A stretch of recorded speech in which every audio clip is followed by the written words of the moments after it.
Demo செஷனுக்குள்ளே போகலாம். So இதை வந்து என்னுடைய .SQL ஃபைல் ஃபார்மேட்டில் வந்து நம்ம தம் ஃபைல் வந்து க்ரியேட் பண்ணியிருக்கோம். ஸோ கஸ்டமர் டேபிளுக்கு நான் ரைட் கிளிக் பண்ணிவிட்டு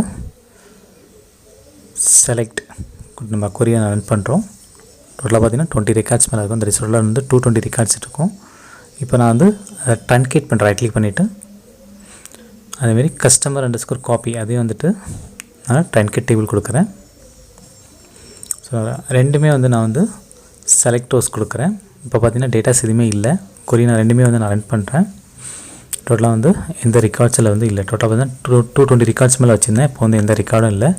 ஸோ ரன் SQL ஸ்கிரிப்ட் மேலே இருக்கும். ஜஸ்ட் மட்டும் கிளிக் பண்ணிவிட்டு இப்போ தம் ஃபைலை மட்டும் வந்து செலக்ட் பண்ணிக்கோங்க. செலக்ட் பண்ணிவிட்டு அது என்ன இதில் இருக்குன்னா என்ன டேட்டாபேஸ் வேணுமோ அந்த டேட்டாபேஸில் மட்டும் கிளிக் பண்ணிவிட்டு ரன் பட்டன் ப்ரெஸ் பண்ணிடுங்க.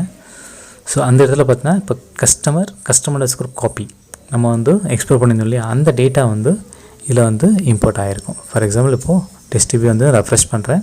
இப்போ பாருங்கள் கஸ்டமர் இப்போ ரைட் கிளிக் பண்ணிவிட்டு செலக்ட் ரோஸ் நான் கிளிக் பண்ணுறேன். இப்போ பார்த்தீங்கன்னா 220 ரெக்கார்ட்ஸ் வந்து இருக்கும். அதேமாதிரி ஓகே இருக்கா? இவ்வளோதான் சிம்பிள். தேங்க்ஸ் ஃபார் வாட்சிங்.